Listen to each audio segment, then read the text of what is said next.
గౌరవ ముఖ్యమంత్రి నారా చంద్రబాబు నాయుడు గారు ఇచ్చినటువంటి ఆదేశాలతో ఈరోజు ఎవరైతే బాధితులు ఉన్నారో వాళ్ళందరినీ కూడా పరామర్శించి వాళ్ళ సాధక బాధలు కష్టాలు ఇబ్బందులు కూడా తెలుసుకొని ఈరోజు ప్రభుత్వం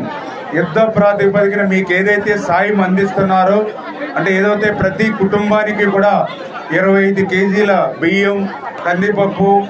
ఆయిల్ ప్యాకెట్, ఇటువంటి నిత్యావసర సరుకులు ఇవన్నీ కూడా సక్రమంగా మీకు అందుతున్నాయా లేదా, మీకు భోజన వసతి అంతా కూడా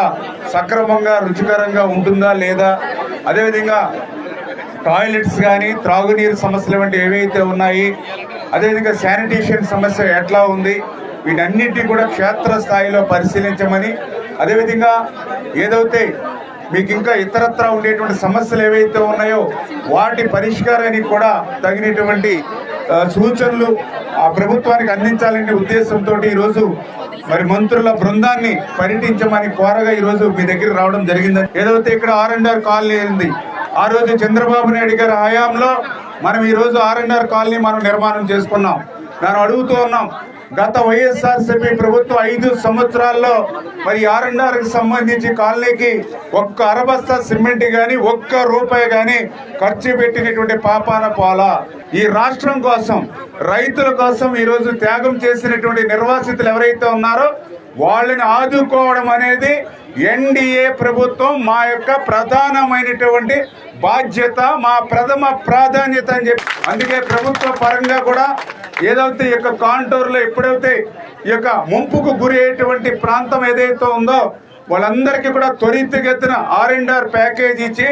సురక్షితంగా శాశ్వతమైనటువంటి నిర్మాణాలు, ఇల్లును నిర్మాణం చేసి అందులో అప్పచెప్పేటువంటి బాధ్యత మా ఎన్డీఏ ప్రభుత్వం కూడా తీసుకుంటామనే విషయాన్ని కూడా ఈ సందర్భంగా తెలియజేసుకుంటూ, గత ప్రభుత్వంలో 2000 రూపాయలు ఇస్తామని చెప్పి ఆ 2000 రూపాయలు కూడా కుటుంబంలో ఒక్కరే ఉంటే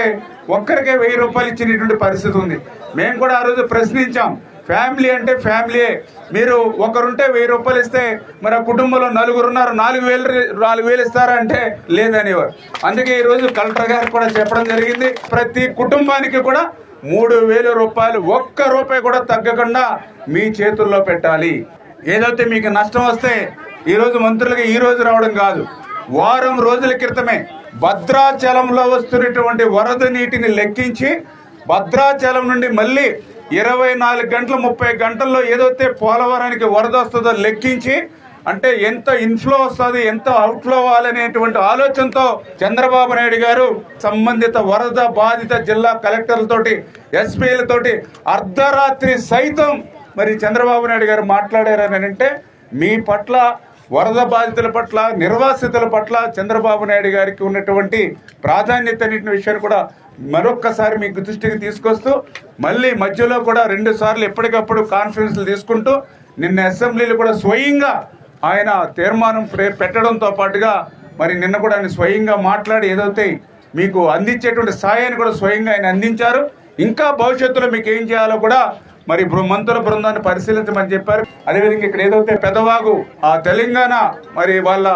ఉన్నటువంటి పరిస్థితి అయితే ఆయకట్టు వస్తే మన ఆంధ్ర ప్రాంతానికి కూడా దగ్గర 14,000 ఎకరాల ఆయకట్టు ఉంది. ఏదైతే గోదావరి బోర్డు కూడా 85% ఆంధ్ర, అదేవిధంగా 15% తెలంగాణ పెట్టుకోవాలని ఒక 80 కోట్ల రూపాయల ఎస్టిమేషన్లు పంపిస్తే ఆ రోజు 2021లో ఉన్నటువంటి ముఖ్యమంత్రి దాన్ని పెడచేవని పెట్టడంతో ఒక్క రూపాయి కూడా ఆంధ్రప్రదేశ్ రాష్ట్రం వాళ్ళకి ఇవ్వకపోవడంతో ఆ పెదవాగంతా కూడా కొట్టుకుపోయి మరి దగ్గర మరి 7-8 గ్రామాలు మనం కూడా నష్టపోయినటువంటి పరిస్థితి ఉంది. అది కూడా చంద్రబాబు నాయుడు గారి యొక్క ఆదేశాలతోటి మరి తెలంగాణ మరి మంత్రివర్యులతోటి అదేవిధంగా అక్కడ ఉండేటువంటి ఇరిగేషన్ అధికారులతో కూడా మాట్లాడడం జరిగింది. త్వరలోనే ఆ పెదవాగు కూడా మరామతులు చేసి దానికి కూడా శాశ్వతంగా డిజైన్స్ తీసుకుని పరిష్కారం కూడా చేస్తామని చెప్పి మీ ద్వారా అందరూ కూడా తెలియజేసుకుంటారు.